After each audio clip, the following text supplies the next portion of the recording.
Friends ಬನ್ನಿ, ಇವಾಗ 4:15 ಇವತ್ತು ಈಗಲೂ ಸ್ಟಾರ್ಟ್ ಮಾಡ್ತಾಯಿದ್ದೀನಿ. ಮಂಗಳವಾರ ರಾಯರೆಲ್ಲರಿಗೂ ಒಳ್ಳೇದು ಮಾಡಲಿ. ಬನ್ನಿ, ಬೆಣ್ಣೆ ಕಾಯಿಸ್ತಾ ಇದೆ. ಬೆಣ್ಣೆ ತಗೊಬಂದಿದೆ, ತರಿಸ್ಕೊಂಡಿದ್ದೆ ದುಡ್ಡು ಕೊಟ್ಟು. ಇವಾಗ ಅದು ಫ್ರಿಜ್ಜಲ್ಲಿ ಇಟ್ಟಿದೆ, ನಿನ್ನೆ ತಂದಿದ್ದು ಫ್ರಿಜ್ಜಲ್ಲಿ ಇಕ್ಕಿದೆ. ಏಕೆಂದರೆ ಅದು ಮಜ್ಜಿಗೆ ಎಲ್ಲ ಇರುತ್ತಲ್ವ, ಫ್ರಿಜ್ಜಲ್ಲಿ ಇಟ್ಬಿಟ್ರೆ ಸ್ವಲ್ಪ ಗಟ್ಟಿಯಾದಾಗ ನಾವು ತೊಳೆದ್ರೆ ಹೋಗುತ್ತೆ ಮಜ್ಜಿಗೆ ಎಲ್ಲ. ನೋಡಿ, ಈ ಥರ ನೀರು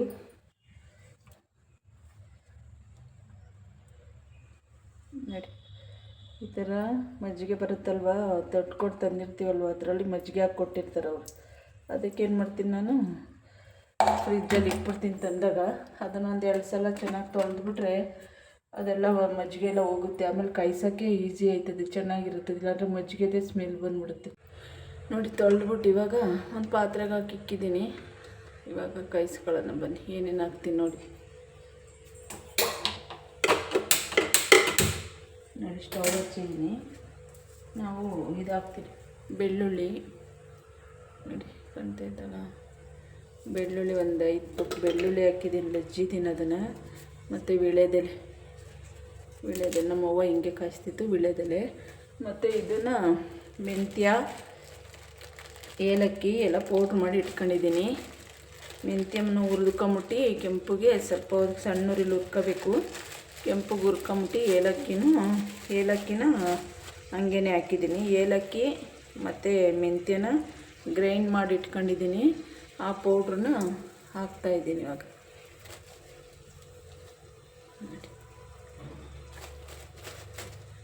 ಮೆಂತ್ಯ ಹುರ್ಕೊಂಬಿಟ್ಟು ಮಿಕ್ಸಿ ಜಾರಲ್ಲಾರು ಮಾಡ್ಕೊಬೋದು, ಇಲ್ಲ ಕುಟ್ಟಾಣಿ ಇರ್ತಾವಲ್ವ, ಕುಟ್ಕೊಂಡು ಅದು ಅವಾಗಿನ ಒಂದು ಸ್ವಲ್ಪ ಹುರಿದ್ಬಿಟ್ಟು ಕುಟ್ಕೊಂಡಿದ್ದೀನಿ. ಎಷ್ಟು ಬೇಕಷ್ಟು ಆವಾಗಲೇ ಕುಟ್ಕೊಂಡ್ರಾಯ್ತು. ಅದನ್ನೇನು ಹುರಿದು ಪೌಡ್ರ್ ಮಾಡಿ ಮಡಿಕೋಬೋದು. ಅಂದರೆ ಅವಾಗ ಕುಟ್ಟು ಹಾಕಿದ್ರೆ ಚೆನ್ನಾಗಿರ್ತದೆ. ವೀಳ್ಯದೆಲೆ ಹಾಕಿದ್ದೀನಿ, ಮತ್ತು ಬೆಳ್ಳುಳ್ಳಿ ಹಾಕಿದ್ದೀನಿ. ಮೆಂತ್ಯನೂ ಏಲಕ್ಕಿನೂ ಪೌಡ್ರ್ ಮಾಡಿದ್ದೀವಲ್ಲ, ಅದು ಹಾಕಿದ್ದೀನಿ. ಏಲಕ್ಕಿ ಒಂದೇ ಒಂದು ಹಾಕಿದ್ದೀನಿ. ಮೆಂತ್ಯನ ಹುರ್ಕೊಂಡು ಪೌಡ್ರ್ ಮಾಡಿ ಹಾಕಿದ್ದೀನಿ. ಒಂದು ಸ್ವಲ್ಪ ಅರಿಶಿನ ಪುಡಿ ಹಾಕೋಣ, ಚೂರು ಅರಿಶಿನ ಪುಡಿ ಹಾಕಿದ್ದೀನಿ.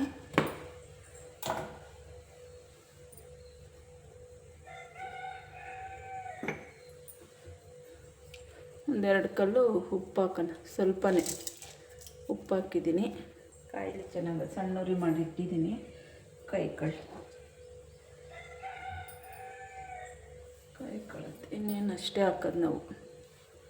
ಕಾಯಿಲೆ ಬನ್ನಿ.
ತುಪ್ಪ ಇವಾಗ ಚೆನ್ನಾಗಿ ಕಾಯ್ತಾ ಬಂತು ಎಲ್ಲ. ನೋಡಿ, ಈಗ ಬೆಳ್ಳುಳ್ಳಿ ಒಂದು ತೆಗೆದು ನೋಡಿದ್ರೆ ಗೊತ್ತಾಗುತ್ತೆ. ಬೆಳ್ಳುಳ್ಳಿ ಮತ್ತು ಇದೆಯಲ್ಲ ವೀಳ್ಯದೆಲೆ, ಅವು ಚೆನ್ನಾಗಿ ಡ್ರೈ ಆಗಿರ್ತವೆ. ಆವಾಗ ತುಪ್ಪ ಬಂದೈತೆ ಅಂತ. ಬೆಳ್ಳುಳ್ಳಿ ಕೆಂಪುಗಾಗಕ್ಕೆ ಬಂದಾಗ ತುಪ್ಪ ಆಗೈತೆ ಅಂತ. ನೋಡಿ, ಚೆನ್ನಾಗಿ ಕಾಯ್ತಾ ಇದೆ. ಬೆಣ್ಣೆನ ದುಡ್ಡು ಕೊಟ್ಟು ತಗೊಂಡಿರ್ತೀವಿ, ನಾವೇ ಕಾಯಿಸ್ಕೊತೀವಿ. ನಾವೇನು ದುಡ್ಡು ಕೊಟ್ಟೆಲ್ಲ ತಾಳಲ್ಲ ತುಪ್ಪನ. ಬೆಣ್ಣೆ ತಗೊಂಬಿಟ್ಟು ಕಾಯಿಸ್ಕೊತೀವಿ.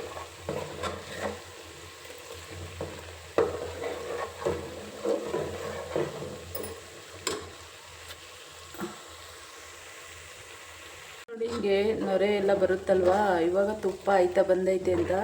ಈ ಟೈಮಲ್ಲಿ ಕಡಿಮೆ ಉರಿ ಮಾಡ್ಕೊಂಬಿಡಿ, ಚೆನ್ನಾಗಿರುತ್ತೆ. ತುಪ್ಪ ರೆಡಿ.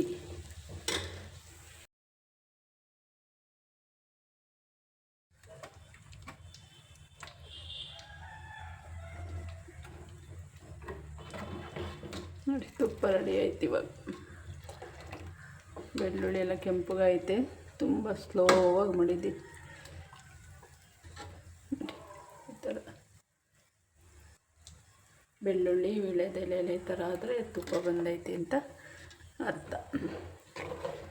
ಚೆನ್ನಾಗಿ ಮಳ್ಳಾಗಿ ಬರುತ್ತೆ ತುಪ್ಪ. ನಿಧಾನೂರಿಲಿ ಚೆನ್ನಾಗಿ ಕಾಯಿಸ್ಕೊಳ್ಳಿ.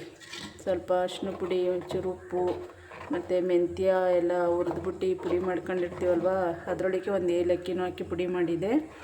ಅದು ಅಷ್ಟೇ ಹಾಕಿರೋದಿನ್ನೇನೂ ಇಲ್ಲ. ಮೆಂತ್ಯ ಪುಡಿ, ಬೆಳ್ಳುಳ್ಳಿ, ವೀಳ್ಯದೆಲೆ, ಚೂರು ಉಪ್ಪು.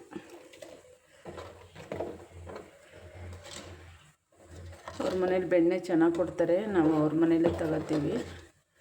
ಚೆನ್ನಾಗೈತಿ.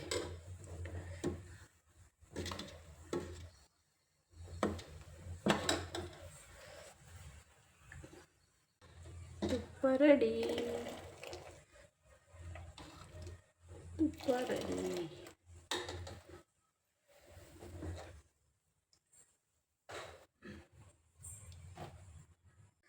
ಫ್ರೆಂಡ್ಸ್ ಬನ್ನಿ, ಇವಾಗ ತುಪ್ಪ ಎಲ್ಲ ಆರ್ಕತ್ತು ಕೆಳಗೆ ಇಟ್ಟಿದ್ದೆ, ಬಾಕ್ಸ್ಗೆ ಹಾಕ್ತಾಯಿದ್ದೀನಿ. ಇವಾಗ ಚೆನ್ನಾಗಿ ಬಂದೈತೆ ತುಪ್ಪ. ಆ ಥರ ಹಾಕಿ ಘಮ ವೀಳ್ಯದೆಲೆ ಹಾಕಿ ಚೆನ್ನಾಗಿ ಬರುತ್ತೆ, ಘಮ ಅನ್ನುತ್ತೆ. ತುಂಬ ಚೆನ್ನಾಗಿರ್ತದೆ ತುಪ್ಪ. ಇದೆಲ್ಲ ನೆನಪಾಯಿತು ನನಗೆ. ನಮ್ಮ ಮನೆಗಳಲ್ಲಿ ನಾವು ಮದುವೆಗೆ ಮದ್ದಿದ್ದಾಗ ಎಮ್ಮೆಯಲ್ಲಿ ಕಾಯಿಸ್ತಾಯಿದ್ದೆ, ಎಮ್ಮೆ ತುಪ್ಪದಲ್ಲಿ ನಮ್ಮವ್ವ ಕಾಯಿಸೋದವಾಗ. ಆ ಥರನೇ ನಾವು ನಮ್ಮವ್ವ ಹೆಂಗೆ ಮಾಡ್ತಿತ್ತು ಹಂಗೆ ನೋಡಿ ಕಾಯಿಸ್ಕೊಳ್ಳೋದು ನಾವು. ನಮ್ಮ ಅಕ್ಕಾರು ಅಷ್ಟೇ ಹಿಂಗೆ ಕಾಯಿಸ್ಕೊತಾರೆ. ಅದಕ್ಕೆ ನಮ್ಮ ಮಗಳಿಗೆ ಹೇಳ್ತಾಯಿದ್ದೆ, ಹಿಂಗೆ ಕಾಯಿಸೋದು ನಾವು ಅಂತ ಹೇಳ್ಬಿಟ್ಟು. ಆರ್ಕೊಂಡಿತ್ತು ಎಲ್ಲ ಬಾಕ್ಸ್ಗೆ ಹಾಕ್ಬಿಟ್ಟು ಇಟ್ಟೆ. ಈಗ ಈ ಥರ ಇರುತ್ತೆ. ಆರ್ಕೊಂಡ್ಮೇಲೆ ತುಂಬ ಚೆನ್ನಾಗಿ ಮರಳಾಗಿ ಬರುತ್ತೆ ನೋಡಿ, ಚೆನ್ನಾಗಿರ್ತದೆ ರೊಟ್ಟಿ. ನಮ್ಮ ಮನೇಲಿ ಯಾವಾಗಲೂ ನಾವು ಐಕತಾನೆ ಇರ್ತೀವಿ, ಅಪ್ಪ ಮಗಳಿಗೆ. ನಮ್ಮ ಮನೇಲಿ ತುಪ್ಪ ಜಾಸ್ತಿ ತಿಂತೀವಿ ನಾವು. ಇಲ್ಲಿಗೆ ಬಂದಮೇಲಂತೂ ಬೆಂಗಳೂರು ಬಿಟ್ಟು ನಾವು TV ಕ್ರಾಸಿಗೆ ಬಂದಮೇಲೆ ಜಾಸ್ತಿ ತುಪ್ಪ ತಿಂದಿದ್ದೀವಿ ಫ್ರೆಂಡ್ಸ್. ಸುಳ್ಳ್ಯಾಕೆ ಹೇಳಬೇಕು, ನಿಜ ಹೇಳ್ತೀನಿ. ಎಲ್ಲರೂ ತುಪ್ಪ ತಿನ್ನಿ, ಒಳ್ಳೆಯದು. ಮಕ್ಕಳಿಗೂ ಅಷ್ಟೇ. ನಾನ್ ವೆಜ್ಜೇ ತಿಂದರೆ ಎಲ್ಲ ಶಕ್ತಿ ಬರೋದು, ಈ ಥರ ತಿಂದ್ರೂ ಶಕ್ತಿ ಬರುತ್ತೆ. ತಿನ್ನಿಸಿ ಮಕ್ಕಳಿಗೆ. ನಮ್ಮನೇಲಿ ನಮ್ಮ ಮಗಳಿಗಂತೂ ಹಾಕ್ತೀವಿ, 3 ಟೈಮು ಹಾಕ್ತೀನಿ ಅವಳಿಗೆ. ಚೆನ್ನಾಗಿರುತ್ತೆ ಮಾಡಿಕೊಡ. ಗಷ್ಟನೂ ಅಷ್ಟೇ, ಅದು ಇಟ್ಟಿರ್ತೀವಲ್ವ, ಅನ್ನಕ್ಕೋ ಇಲ್ಲ ಚಪಾತಿ ರೊಟ್ಟಿಗೆಲ್ಲ ಸ್ವಲ್ಪನೇ ಹಾಯ್ಕೊಂಡು ತಿಂದರೆ ತುಂಬ ಒಳ್ಳೆಯದು. ಗಂಡಸ್ರಿಗೂ ಹಾಕ್ಕೊಡಿ, ಹೆಂಗಸ್ರುಗಳು ತಿನ್ಬೋದು, ಚೆನ್ನಾಗಿರುತ್ತೆ. ನಾವಂತೂ ಅದನ್ನು ವೇಸ್ಟ್ ಮಾಡಲ್ಲ. ಗಷ್ಟನ ರೊಟ್ಟಿ ಮತ್ತು ಚಪಾತಿಗೆ ಸ್ವಲ್ಪನೇ ಹಾಕ್ಕೊಂಡು ತಿಂತೀವಿ. ಅದನ್ನು ಚೆನ್ನಾಗಿರ್ತದೆ, ತಿನ್ನಿ. ಗಂಡು ಮಕ್ಳಿಗೆ ಹಾಕ್ಕೊಡಿ, ತುಂಬ ಒಳ್ಳೆಯದು. ಅದೇ ತಗೊಂಡಿದ್ವಲ್ಲ, ಕಾಯಿಸ್ದೆ ತಡಿ ನಿಮಗೂ ತೋರಿಸ್ದೆ ತುಪ್ಪನ. ಹಿಂಗೆ ನಾವು ಕಾಯಿಸೋದು. ನೀವೆಲ್ಲ ಹೆಂಗೆ ಕಾಯಿಸ್ತೀರ ಅಂತ ಕಮೆಂಟ್ ಮಾಡಿ. ನೋಡಿ ಹೇಗೆ ಬಂದಿದೆ ತುಪ್ಪ ನೋಡಿ. ತುಪ್ಪ ಕಾಯಿಸುವಾಗ ಮೆಮೊರಿ ಬತ್ತ ಚಿಕ್ಕದ್ರಲ್ಲಿ ನಮ್ಮವ್ವ ಕಾಯಿಸ್ತಾಯಿತ್ತು. ಮಡ್ಗೋದು ನಾವು ಹಾಯ್ಕೊಂತೀವಿ. ನಾವು ಜಾಸ್ತಿ ತುಪ್ಪ ತಿಂದಿದ್ದೀವಿ. ನಮ್ಮ ಅಕ್ಕ ಎಮ್ಮೆ ತಗೊಂಡು, ನಮ್ಮ ಅಪ್ಪ ಮನೆಯಲ್ಲಿ ಒಂದು ಎಮ್ಮೆ ತಗೊಂಡ್ಳು. ಅದು ನಾವು ಮದುವೆಯಾಗಿ ಬರೋವರೆಗೂ ಇತ್ತು. ಆಮೇಲೆಲ್ಲ ಮಾರಿಬಿಟ್ರು. ಅಲ್ಲಿವರೆಗೂ ತುಪ್ಪ, ಬೆಣ್ಣೆ, ಹಾಲು, ಮೊಸರಿಗೆ ಬರನೇ ಇರಲಿಲ್ಲ. ಅಷ್ಟು ಚೆನ್ನಾಗಿ ಕೊಡೋದು. ಮಾಡಿವು 2 ಎಮ್ಮೆ ಆಯ್ತದು. ಒಂದು ಆಯ್ತಿದ್ದಂಗೆ ಒಂದು ಬರೋದು. ಚೆನ್ನಾಗಿ ಕಾಯಿಸೋರು ನಮ್ಮ ಅಕ್ಕ, ನಮ್ಮ ಅವ್ವರೇ ಕಾಯಿಸೋರು. ನಾವೇನು ಯಾವತ್ತೂ ಕಾಯಿಸ್ತಿರ್ಲಿಲ್ಲ. ನಾನು ಮದುವೆ ಆದಮೇಲೆ, ಇವಾಗ ನಾವು ಬೆಂಗಳೂರಿಗೆ ಹೋದ್ಮೇಲೆ ನಾನು ಕಾಯಿಸ್ಕೊಂಡಿದ್ದು. ನಂಗೆ ಈ ಥರ ನಾವು ಕಾಯಿಸ್ಕೊಂಡ್ರೆ ಇಷ್ಟ. ನಾವು ಹೊರಗಡೆ ಮಾತ್ರ ಎಲ್ಲೂ ತಿನ್ನಲ್ಲ ಫ್ರೆಂಡ್ಸ್. ತುಪ್ಪ ಮಾತ್ರ ದುಡ್ಡು ಕೊಟ್ಟಂತ ನಾನು ತಿನ್ನಲ್ಲ ತುಪ್ಪನ. ಬೆಣ್ಣೆ ತಗೊಂಡು ಕಾಯಿಸ್ಕೊತೀವಿ ನೋಡಿ. ಕಾಯಿಸಿದ್ಮೇಲೆ ಯಾವ ಥರ ಬಂದೈತೆ ಅಂತ ಬೆಣ್ಣೆ.